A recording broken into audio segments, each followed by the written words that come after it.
Hello दोस्तों, स्वागत है आपका अपने यूट्यूब चैनल पाथ मेकर में। दोस्तों लास्ट क्लास में हमने जो है चैप्टर नंबर 2 डिस्कस करा था, जिसमें हमने पॉलिनोमियल्स की स्टडी करी थी। आज हम चैप्टर नंबर 3 स्टार्ट करने वाले हैं। और दोस्तों लास्ट टाइम हमने जब लास्ट क्लास में हमने या लास्ट चैप्टर में हमने जो है पॉलिनोमियल की जब स्टडी करी थी तो वो 1 वेरिएबल का था। ठीक है दोस्तों, वो 1 वेरिएबल का था और उसमें भी हमने जो है 3 तरीके के पॉलिनोमियल की स्टडी करी थी, लीनियर, क्वाड्रेटिक और क्यूबिक पॉलिनोमियल। इस चैप्टर में हम दोस्तों सिर्फ लीनियर इक्वेशन की स्टडी करेंगे और वो भी 1 वेरिएबल नहीं, 2 वेरिएबल्स की। देखिए कैसे, मैंने क्या बताया था कि हमारे पॉलिनोमियल देखिए, जैसे हमारे पास एक पॉलिनोमियल का एक जनरल फॉर्म होता था। अगर मैं वन वेरिएबल पॉलिनोमियल की बात करता हूँ, वो भी कौन सा दोस्तों, लीनियर पॉलिनोमियल की। तो ax प्लस बी बराबर 0, ये होता था दोस्तों लीनियर पॉलिनोमियल। लीनियर पॉलिनोमियल इन 1 वेरिएबल।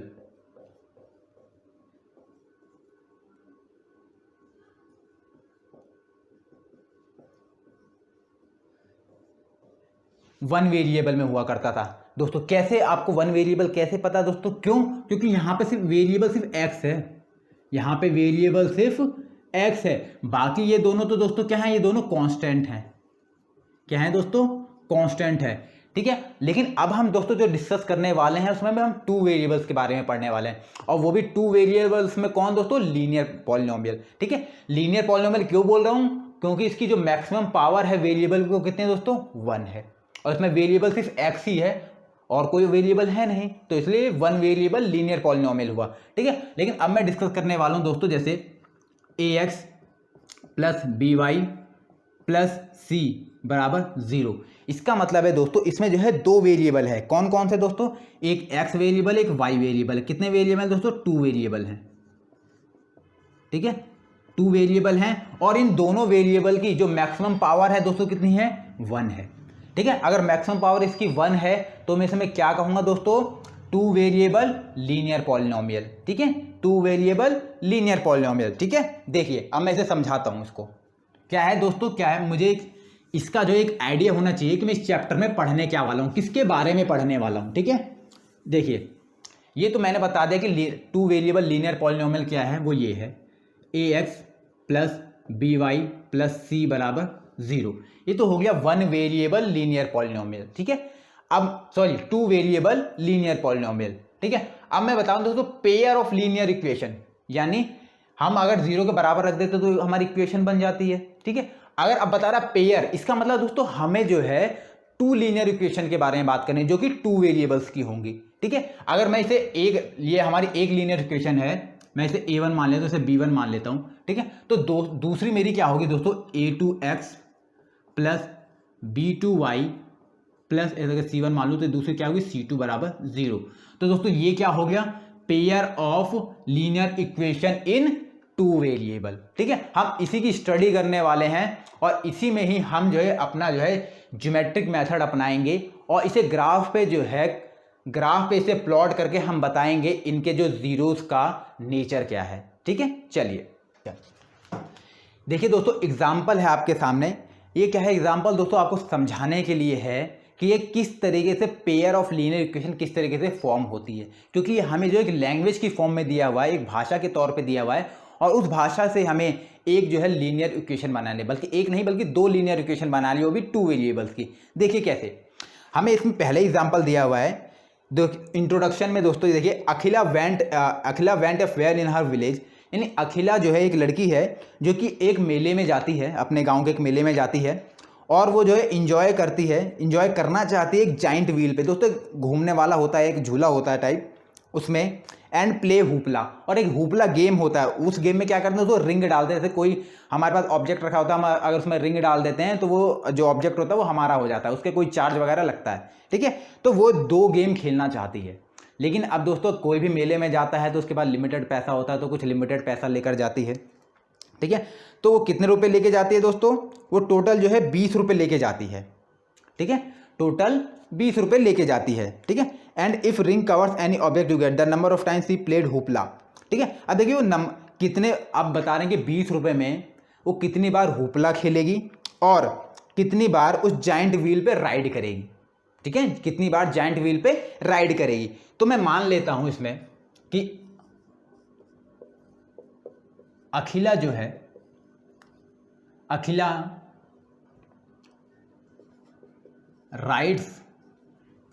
राइड्स करेगी किसके ऊपर दोस्तों? On giant wheel. Giant wheel कितने टाइम दोस्तों? x times. ठीक है, x टाइम्स जो है जो अखिला है वो उस पर राइड करेगी। और अगर मैं होपला की बात करूं कि अखिला प्लेज होपला, ठीक है, होपला कितने टाइम दोस्तों? y times. ठीक है, y टाइम्स।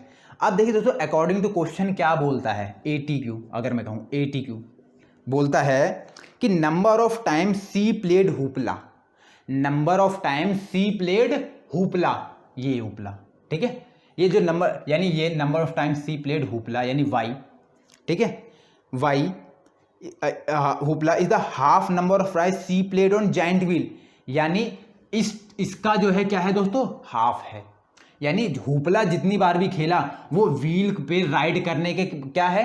हाफ है मेरा। तो इसका क्या लूंगा? x/2। ठीक है, ये हो गया x/2। और दूसरा क्या बताता है? If each ride cost 3 rupees, if each ride cost of 3 rupees, किसका दोस्तों? गेम का। ठीक है, गेम का। और होपला का 4 रुपये। ठीक है, होपला का 4 रुपये और जाइंट व्हील का 3 रुपये। तो इसका क्या हो जाएगा दोस्तों? 3x, क्योंकि क्या है दोस्तों, जाइंट व्हील खेलने का जो एक चक्कर खेलने का, एक चक्कर जो है राइड करने का वो है 3 रुपये। तो x चक्कर का कितना होगा? 3x प्लस अगर होपला खेलने का एक बार में 4 रुपये है तो 4y का कितना होगा? वो y का कितना होगा दोस्तों? 4y। और टोटल इसके पास पैसे कितने थे? कितना खर्चा करा इसने? 20 रुपये। कितना दोस्तों? 20 रुपये। इसने टोटल जो है 20 रुपये खर्चा किया। इसका मतलब अब मेरे पास दोस्तों कितनी इक्वेशन है? 2 इक्वेशन है। ठीक है, और दोस्तों देखिए, आप इसमें अगर देखेंगे तो इसमें आपको ये पता लगेगा, इसमें y की भी 1 है पावर, और इसमें भी x की पावर 1 है, इसमें भी x की पावर 1 है, इसमें भी y की पावर 1 है। यानी दोनों के दोनों क्या है दोस्तों? एक लीनियर इक्वेशन है। ठीक है, अगर मैं इसे इधर कर दूं तो ये क्या हो जाएगा? तो 2y बराबर x, और ये कितना हो जाएगा? तो ये तो है ही 3x प्लस 4y बराबर 20। और अगर इसे मैं देखूं तो ये हो जाएगा x माइनस का 2y बराबर का 0। एक इक्वेशन ये बनी और एक इक्वेशन ये बनी। अब दोस्तों मैं इसमें देखता हूँ कि x की पावर भी 1 है, y की पावर भी 1 है, तो इसका मतलब क्या? और दोस्तों ये क्या है? 2 वेरिएबल हैं, तो इसमें मैं ये कह सकता हूँ ये pair of 2 variable linear equation है। क्या है? Pair of 2 linear variable, sorry 2 linear polynomial equation है। ठीक है, अब देखिए दोस्तों, इसे सॉल्व कैसे करेंगे? आपने इसे 9th में भी करा होगा, इसे सॉल्यूशन की लीनियर इक्वेशन को किस तरीके से सॉल्व किया जाता है। ठीक है, देखिए, अगर क्योंकि मैं टाइम से निकाल जाता हूं कितनी बार उसने व्हील खेला, सॉरी राइड्स करी जाइंट व्हील की, और कितनी बार उसने होपला खेला। ठीक है, देखिए x माइनस 2y बराबर 0, और यहाँ पे 3x प्लस 4y बराबर 20। ठीक है, ये हो गया। अब दोस्तों मुझे अगर जो है किन्हीं 2 पेयर्स को, लीनियर इक्वेशन के 2 पेयर को अगर मुझे सॉल्व करना होता है तो मुझे उनमें से किसी एक को या तो x के कोफिशिएंट को बराबर कर लूँ या फिर y के कोफिशिएंट को बराबर कर लूँ मैं, ताकि जो है एक बार जो है मेरा x हट जाए या फिर y हट जाए। अगर मुझे इसमें x बराबर कर लेता हूँ मैं, तो यानी इसमें मुझे 3 से मल्टीप्लाई करना पड़ेगा। क्यों? अगर 3 से मल्टीप्लाई मैं इसमें करूँगा दोस्तों तो 3 के बराबर हो जाएगा, फिर ये कट जाएगा, कैंसिल आउट हो जाएगा। ठीक है, अगर मैं इसे 3 से मल्टीप्लाई कर देता हूँ तो ये हो जाएगा दोस्तों 3x माइनस 6y और बराबर 0। ठीक है, और इस वाले को ऐसे ही रहने दूंगा, 3x प्लस 4y बराबर 20। ये हुआ। ठीक है दोस्तों, अब देखिए अगर मुझे इसे सॉल्व करना तो यहाँ माइनस और यहाँ पे माइनस। ठीक है, ये कट गया। ये कितना आया दोस्तों? माइनस का 10y बराबर माइनस का 20, माइनस से माइनस कैंसिल, और y बराबर कितना आ गया दोस्तों? 20/10, यानी कितना आ गया? y बराबर 2। ठीक है, y बराबर 2 गया। अब इसको मैं पुट कर देता हूँ इन इक्वेशन।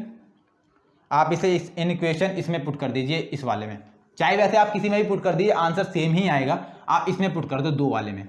ठीक है, इक्वेशन 2 में अगर आप पुट करोगे तो ये हो जाएगा 3x प्लस 4, और यहाँ पे 2 निकला था, 2 बराबर 20, यह आएगा 3x प्लस 4 दूनी 8 और यहाँ पे 20 और 3x बराबर 20 माइनस 8 और 3x बराबर 12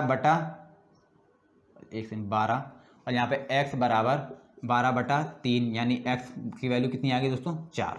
ठीक है, यानी इसका मतलब है, और x मैंने क्या माना था दोस्तों, जाइंट व्हील राइड करने का, यानी उसने उस बड़े वाले झूले पे यानी जाइंट व्हील पे कितनी बार राइड किया दोस्तों, 4 बार राइड किया। और अगर मैं कहूं कि उसने हुपला कितनी बार खेला दोस्तों, तो हुपला उसने कितनी बार खेला, 2 बार। ठीक है, हुपला उसने कितनी बार खेला, 2 बार खेला। ठीक है, चलिए अब हम इसके कुछ और क्वेश्चंस करते हैं।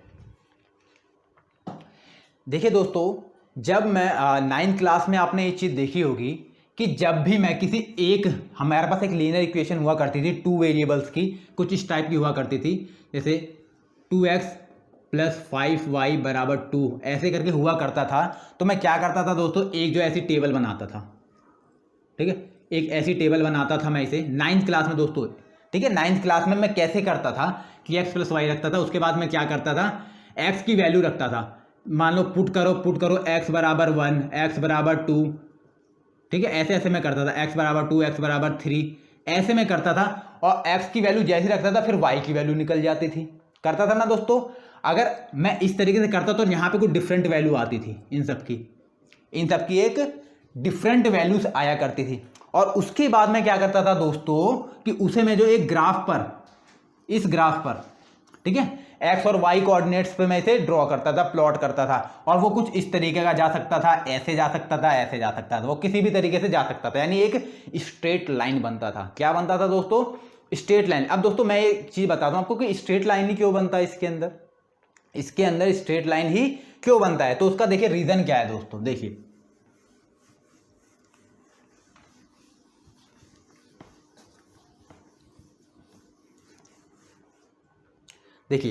क्या होता था कि किसी का भी एक स्ट्रेट लाइन ही क्यों बनता था, मैं उसको आप एक रीजन बताता हूं कि अगर देखिए, ठीक है, अब देखिए अगर मैं किसी की भी x और y की वैल्यू रखता हूं इसके अंदर, ठीक है, x और y की वैल्यू रखता हूं, तो यहाँ पे पावर कितनी है दोस्तों, एक। पावर जितनी होगी ना दोस्तों, उतना ही वो x एक्सिस को उतनी बार टच करता हुआ जाएगा। ठीक है, उतनी ही बार टच करता हुआ जाएगा। अगर इसकी पावर 1 है दोस्तों, तो इसको सिर्फ एक ही बार, अगर इसकी मैं लाइन खींचता हूं, देखिए दोस्तों इसे मैं लीनियर इसलिए बोलता हूं क्योंकि इसका जो ग्राफ बनता है एक लीनियरली बनता है, एक स्ट्रेट लाइन बनती है। इस वजह से मैं इसे लीनियर पॉलिनोमियल या लीनियर इक्वेशन कहता हूं। ठीक है, और लीनियर क्यों कहता हूं, क्योंकि यहाँ पे x की पावर 1 है और y की पावर 1 है, इस वजह से मैं इसे लीनियर कहता हूं। तो इसका मतलब है कि ये x कोऑर्डिनेट को, x को या फिर y को, ठीक है, x को या फिर y को, चाहे जो जिसकी भी वैल्यू आप निकालना चाहेंगे, ठीक है, अगर x में दिया हुआ है तो x की वैल्यू देखेंगे, y में दिया है तो y की वैल्यू देखेंगे। ठीक है, यानी x और y एक्सिस को सिर्फ एक ही बार टच करेगा। ठीक है, एक ही बार टच करेगा। और अगर कोई लाइन जो है, कोई जो भी स्ट्रेट है, अगर एक बार टच करे एक एक्सिस को, तो जाहिर सी बात वो स्ट्रेट लाइन ही होगी, क्योंकि स्ट्रेट लाइन किसी भी पॉइंट को सिर्फ एक ही बार टच करती है, उसके अलावा टच नहीं करती। देखिए जैसे मेरी एक ये लाइन है, अगर मैं इसे सीधी बना दूं तो एक्सिस को सिर्फ एक ही बार टच करेगी, 2 बार टच नहीं कर सकती। ठीक है, चलिए अब देखिए इसमें, अगर मेरे पास दोस्तों, अब इस चैप्टर के अकॉर्डिंग देखूं मैं, ठीक है, इस चैप्टर के अकॉर्डिंग देखूं तो मेरे पास दोस्तों पेयर है, किसका, लीनियर पॉलिनोमियल का एक पेयर है। और वो पेयर दोस्तों उसका जनरल फॉर्म जो है वो है a1x plus b1y plus c1 बराबर 0, और दूसरा है a2x plus b2y plus c2 बराबर 0। ठीक है, ये मेरे पास लीनियर इक्वेशन का एक पेयर है। जैसा कि मैंने दोस्तों आपको एग्जाम्पल में बताया था, वो अखिला वाला एग्जाम्पल, सेम वही एग्जाम्पल से मेरे पास 2 लीनियर इक्वेशंस आई थी, वो भी 2 वेरिएबल्स की, वैसे ही सेम यही है। ठीक है, आप उसको उसी से आप कंपैरिजन कर सकते हो, कोरिलेट कर सकते हो कि एक इक्वेशन वहाँ, 2 इक्वेशन वहाँ पर भी आई थी 2 वेरिएबल्स की, और 2 इक्वेशन यहाँ पर भी हैं। ठीक है, तो ये एक जनरल फॉर्म होता है इसका। ठीक है दोस्तों, ये एक जनरल फॉर्म होता है इसका। ठीक है, एक जनरल फॉर्म होता है। ठीक है, अब देखिए दोस्तों, मैंने आपको जो है एक सिंगल, जब मैं सिंगल वेरिएबल का पढ़ाया था मैंने, या 9th में भी आपने देखा होगा, तो उसका जो है एक सीधा स्ट्रेट लाइन बनता था। ठीक है, और अगर एक अगर इक्वेशन दी होती तो उसकी एक स्ट्रेट लाइन बनती थी, 2 दी होगी तो 2 बनेगी, 3 दी होगी तो 3 बनेगी, ठीक है। लेकिन अगर मुझे पेयर दिया हुआ है दोस्तों, ठीक है, पेयर दिया हुआ है तो अब जो है इसके कितनी लाइनें बनेंगी, अगर मैं एक्स और वाई कोऑर्डिनेट पे इन सबको प्लॉट करूं तो 2 लाइनें बनेंगी, ऐसे ऐसे, ठीक है। कहीं पे भी बन सकती है दोस्तों, ठीक है, कहीं पे भी बन सकती है, वो डजंट मैटर, वो हम जब सॉल्व करेंगे हमें तभी पता लगेगा वो कहाँ बन रही है, ठीक है। तो मैं ये कहना चाहता हूं दोस्तों कि अगर जो है 2 पेयर यानी 2 पेयर, मतलब एक पेयर दिया हो लीनियर इक्वेशन का 2 वेरिएबल्स में, ठीक है, तो उसकी 3 कंडीशन हो सकती हैं कि इसका जो ग्राफ मैं प्लॉट करूंगा, इसका ग्राफ प्लॉट करूंगा, तो उन दोनों ग्राफ को जब मैं प्लॉट करूंगा तो उनकी जो लाइंस हैं उनकी कंडीशंस क्या होंगी, ठीक है, उनकी कंडीशंस क्या होंगी। देखिए अगर मैं प्लॉट करता हूं जैसे, तो दोस्तों इनकी 3 कंडीशंस होती हैं जब इन्हें एक्स और वाई कोऑर्डिनेट पे प्लॉट करता हूं मैं इसे, ठीक है। देखिए यानी एक्स और वाई प्लेन पे, आप इसे प्लेन कहेंगे तो ज़्यादा अच्छा रहेगा, प्लेन वर्ड जो है ज़्यादा सफिशियंट है, कि अगर मैं एक्स और वाई प्लेन पे इसे जो है प्लॉट करूंगा तो इनकी जो है 3 कंडीशंस हो सकती हैं। देखिए कैसे, कंडीशन लिख लो इसमें आप, कंडीशंस, ठीक है। पहला क्या होगा दोस्तों कि अगर यहां पे मैं लिख देता हूं, पहला क्या कर सकते हैं दोस्तों, दोनों लाइन जो है इंटरसेक्ट कर सकती हैं। क्या कर सकते हैं दोस्तों, इंटरसेक्ट। जैसे यहां पे बता देता हूं एग्जांपल से, ये एक्स और वाई कोऑर्डिनेट हैं, ठीक है, एक्स और वाई कोऑर्डिनेट बना दिया मैंने, एक लाइन ऐसे गई और दूसरी लाइन दोस्तों ऐसे गई, ठीक है, एक लाइन ऐसे गई दूसरी लाइन ऐसे गई, तो यहां पे दोस्तों ये इंटरसेक्ट कर गई, यहां पे इंटरसेक्ट कर गई, इसका मतलब क्या है, यहां पे ये क्या है, ये इंटरसेक्टिंग पॉइंट, इंटरसेक्टिंग पॉइंट, ठीक है, इंटरसेक्टिंग पॉइंट, ठीक है, ये क्या हो गया दोस्तों, इंटरसेक्टिंग पॉइंट, ठीक है। अगर दोस्तों इंटरसेक्टिंग पॉइंट है तो इनके दोस्तों सॉल्यूशंस कितने हो सकते हैं, कितने सॉल्यूशन हो सकते हैं दोस्तों, सॉल्यूशन मैं उन्हीं को कहूंगा जो इन दोनों में x की वैल्यू कॉमन होगी। क्यों, क्योंकि यहां पे x वही नंबर है, x यहीं पे भी वही सेम नंबर है, ठीक है। x जो यहां पे अगर x की वैल्यू 2 है तो यहां पे भी 2 ही होनी चाहिए, यहां पे अगर y की वैल्यू 2 है यहां पे भी y की वैल्यू 2 ही होनी चाहिए, ठीक है। तो अगर यहां पे दोनों पॉइंट एक दूसरे पर मिल रहे हैं तो इसका मतलब यहां पे जो है x या y दो चाहे जो भी हो उसकी वैल्यू क्या है, सेम होगी, ठीक है। तो यहां पे अगर इंटरसेक्ट करनी है एक पॉइंट पर, अगर 2 लाइनें इंटरसेक्ट करनी है एक पॉइंट पर, तो हमेशा और हमेशा उसका सिर्फ एक ही सॉल्यूशन होगा। कितना होगा दोस्तों, सिर्फ एक सॉल्यूशन होगा। क्यों, क्योंकि एक ही जगह पे टच कर रही हैं, एक जितने 2 लाइनें हैं, अगर मैं बता दूं दोस्तों 2 लीनियर लाइंस होती हैं जो बनती हैं, अगर वो एक जगह पे टच करेंगे तो एक ही सॉल्यूशन होगा, 2 जगह पे टच करेंगे तो 2 सॉल्यूशन होगा, 3 जगह पे टच करेंगे तो 3 सॉल्यूशन होगा उसका, ठीक है। अगर ये एक ही जगह पे टच कर रही है तो इसका मतलब इसका एक ही सॉल्यूशन है, और एक ही सॉल्यूशन को क्या बोलता हूं दोस्तों, यूनिक सॉल्यूशन। क्या बोलता हूं दोस्तों, यूनिक सॉल्यूशन, ठीक है, यूनिक सॉल्यूशन, ठीक है। अब देखिए दूसरी कंडीशंस क्या होती है दोस्तों, दूसरी कंडीशन, ये लाइंस जो है पैरेलल हो सकती हैं, पैरेलल हो सकती हैं, पैरेलल, ठीक है। अब देखिए दोस्तों इसे मिटाता हूं मैं, ठीक है, पैरेलल कैसे, देखिए, ठीक है, एक लाइन मैंने ऐसे बना दी और दूसरी लाइन दोस्तों मैंने ऐसे बना दी, ठीक है। अब ये दोनों क्या हैं दोस्तों, पैरेलल हैं आपस में। अगर दोस्तों मैंने अभी जो है इंटरसेक्टिंग में क्या बताया था कि दोनों एक दूसरे को इंटरसेक्ट करती रहनी चाहिए, अगर करेगी तभी सॉल्यूशन होगा वरना नहीं होगा, ठीक है। अगर दोस्तों दोनों लाइन पैरेलल हैं तो क्या ये कभी भी एक दूसरे को इंटरसेक्ट करेंगी, तो आंसर होगा दोस्तों कभी नहीं करेंगी। अगर कभी नहीं करेंगी दोस्तों इसका सॉल्यूशन भी फिर नहीं होगा, ठीक है। अगर सॉल्यूशन नहीं होगा तो मैं क्या लिखूंगा दोस्तों, इसका नो सॉल्यूशन। क्या लिखूंगा दोस्तों, नो सॉल्यूशन, ठीक है। अब देखिए इसका तो हो गया दोस्तों नो सॉल्यूशन। क्यों, क्योंकि कहीं पे भी टच ही नहीं करेंगे दोस्तों, 2 चीजें अगर पैरेलल चल रही हैं तो आपस में कभी भी एक दूसरे को टच नहीं करेंगे, अगर कभी टच नहीं करेंगे तो उनका एक कॉमन पॉइंट होगा ही नहीं, ठीक है। आप इसे एक तरीके से समझिए, देखिए कैसे, मान लीजिए कि यहां पे एक तुम्हारा दोस्त है कोई, आप सोच लीजिए कोई भी हो सकता है आपका दोस्त, ठीक है, और यहां पर आपका कोई दूसरा दोस्त है, या तो मान लीजिए आपका घर है या आपके दोस्त का घर है और ये आपका घर है, ठीक है, योर घर मतलब योर हाउस, और यहाँ पे आपके फ्रेंड का है, ठीक है। अब रास्ता क्या दोस्तों, ऐसे इस तरीके से रास्ता है इसके घर से, आपके फ्रेंड के यहाँ से ऐसे रास्ता है और इस तरीके से रास्ता जा रहा है, ठीक है।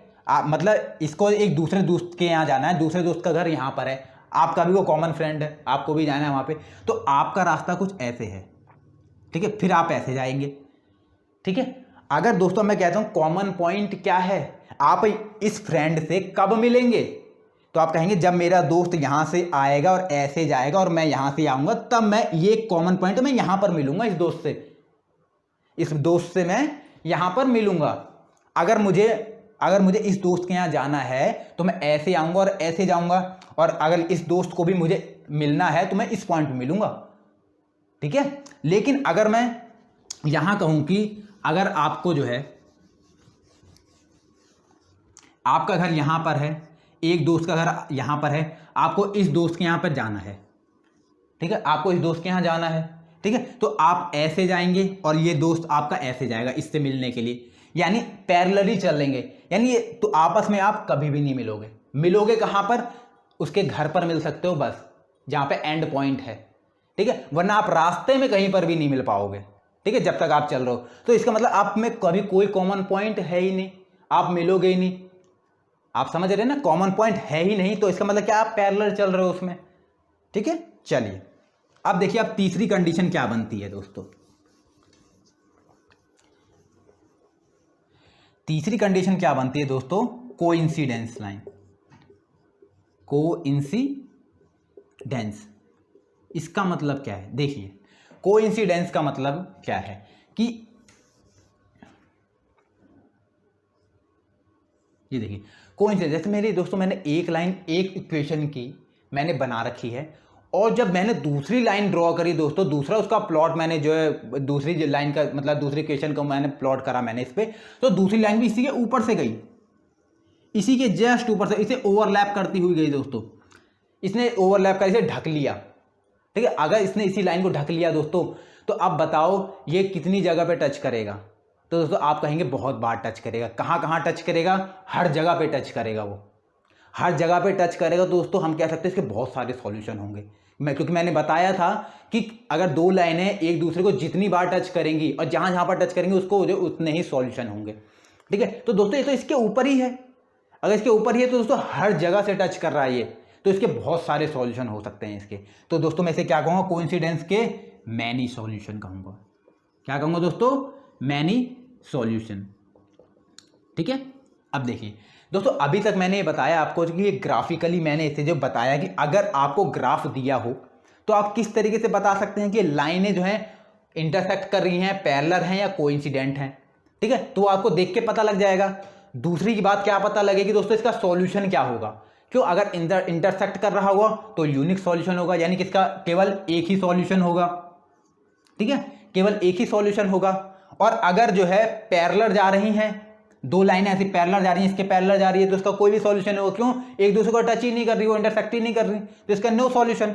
और अगर ओवरलैप कर जा रही है यानी कोइंसिडेंट लाइनें हो रही हैं, एक के ऊपर एक लाइन है, तो इसका मतलब मैनी सॉल्यूशन, ठीक है।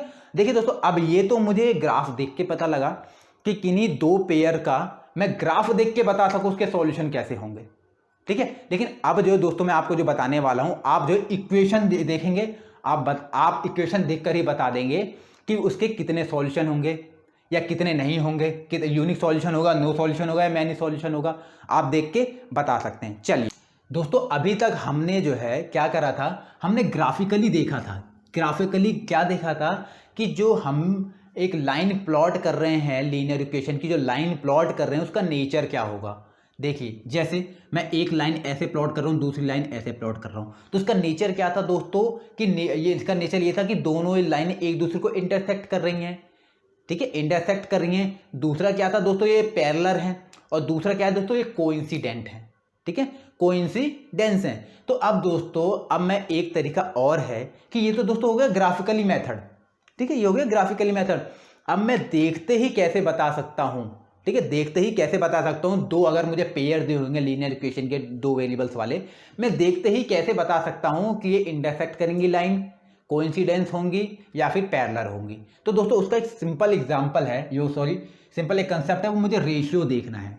रेशियो देखना है, किसका रेशियो देखना है, ratio of constant terms, constant terms. ठीक है, मुझे रेशियो देखना है किसका, कांस्टेंट टर्म्स का। अब देखिए कैसे, मान लीजिए जनरल फॉर्म जो हमारी थी, जनरल फॉर्म थी वो क्या थी दोस्तों, a1x plus b1y plus c1 और a2x plus b2y plus c2, ये हमारी जनरल फॉर्म्स थी। ठीक है, अगर अब मैं देखिए, अब मुझे क्या किसका रेशियो देखना है दोस्तों, कांस्टेंट टर्म्स का। ठीक है, कांस्टेंट टर्म्स का, एंड कांस्टेंट टर्म्स क्या है दोस्तों इसमें, a1 a2 b1 b2 c1 c2। ठीक है, ये हमारी कांस्टेंट टर्म्स हैं, तो मुझे इन सब का रेशियो देखना है। अगर मैं a1 और a2 का रेशियो देख लूं, a1 a2, ठीक है, दूसरा क्या है b1 b2, तीसरा क्या है दोस्तों c1 c2, ये मेरे पास रेशियोज हैं। ठीक है, अगर ये मेरे पास रेशियोज है, इन्हीं रेशियोज में मुझे रिलेशन देखना है। ठीक है, इन्हीं रेशियोज में मुझे रिलेशन देखना है। तो पहला रिलेशन दोस्तों इसका क्या होगा, देखिए, अगर a1 upon a2, a1 upon a2 is not equal to, यानी इसका रेशियो इस रेशियो के अगर बराबर नहीं है, ठीक है, इसका रेशियो इस रेशियो के बराबर नहीं है, तब दोस्तों क्या होगा, देखिए मैं इधर थोड़ा मिटा देता हूं इसे, तब क्या होगा दोस्तों, तो ये जो लाइंस बनेंगी ना दोस्तों इसकी, ये दोनों लाइंस जो बनती हैं इन दोनों की, ये आपस में इंटरसेक्ट करेंगी। क्या करेंगी दोस्तों, इंटरसेक्ट करेंगी, इंटरसेक्टिंग, लिख देता हूं यहाँ पे इंटरसेक्टिंग लाइंस। ठीक है, ये क्या करेंगे दोस्तों, इंटरसेक्ट करेंगी। और अगर दोस्तों इंटरसेक्ट करेंगी आपस में, तो इसका सॉल्यूशन कितने होंगे, क्योंकि एक ही पॉइंट पे इंटरसेक्ट कर सकती है। अगर ये इंटरसेक्ट करेंगे तो इनका सॉल्यूशन सिर्फ एक ही होगा, यानी मैं इसका लिख सकता हूं, इसके सॉल्यूशन कितने होंगे दोस्तों, यूनिक सॉल्यूशन। ठीक है, यूनिक सॉल्यूशन। ठीक है, अब देखिए दूसरी कंडीशन क्या कहती है। ठीक है, अगर दूसरी कंडीशन में ये लिखूं, ठीक है, अगर a1 अपॉन a2 बराबर b1 अपॉन b2, ठीक है, b1 अपॉन b2 और बराबर नहीं है c1 अपॉन c2 पे। ठीक है, अगर ऐसा है, ठीक है दोस्तों, अगर ऐसा है तो इसका मतलब क्या है दोस्तों, ये तो बराबर है लेकिन ये बराबर नहीं है। ठीक है, ये बराबर नहीं है, इसका मतलब है दोस्तों कि हमारी जो लाइन होगी ना, अगर a1 अपॉन a2 बराबर है b1 अपॉन b2 के, लेकिन बराबर नहीं है किसके, c1 अपॉन c2 के, तो दोस्तों ये लाइन हमेशा क्या होंगी दोस्तों, पैरेलल लाइन होंगी। क्या होंगी दोस्तों, पैरेलल लाइंस। ठीक है, और अगर पैरेलल लाइंस होंगी दोस्तों, तो जाहिर सी बात है ये लाइनें एक दूसरे को कहीं पे भी इंटरसेक्ट करेंगी नहीं, और कहीं पे करेंगी नहीं तो इसके सॉल्यूशन भी नहीं होंगे, जीरो सॉल्यूशन। तो मैं लिख दूंगा यहां पे नो सॉल्यूशन, नो सॉल्यूशन। और अगर तीसरी कंडीशन देखूं दोस्तों, मैं तीसरी कंडीशन में क्या देखता हूं दोस्तों, कि तीनों के तीनों बराबर हैं, तीनों के तीनों बराबर हैं। ठीक है, अगर दोस्तों तीनों के रेशियो बराबर हैं तो दोस्तों ये लाइन क्या होंगी दोस्तों, कोइंसिडेंस लाइन होंगी। क्या होंगी, कोइंसिडेंस लाइन। अगर कोइंसिडेंस होंगी दोस्तों, तो मैंने बताया था कोइंसिडेंस में क्या होता है दोस्तों, मैनी सॉल्यूशन। तो इससे सॉल्यूशन कितने होंगे दोस्तों, मैनी सॉल्यूशन। ठीक है, और यही दोस्तों इसकी इतनी थ्योरी है, इसी के बिहाफ पे जो क्वेश्चंस जो है, अब हमारे पास एग्जांपल्स आएंगे, हम इन्हीं के बिहाफ पे एग्जांपल्स करेंगे, और इन्हीं के बिहाफ पर ही हमारे पास जो एक्सरसाइज हैं हम उनको करेंगे। ठीक है दोस्तों, तो आज की क्लास में दोस्तों बस इतना ही। और अगर ये आपको वीडियो अच्छी लगी हो तो आप इसे लाइक करें, शेयर करें, कमेंट करें। ठीक है दोस्तों, तो चलिए तो अलविदा लेते हैं। Thank you.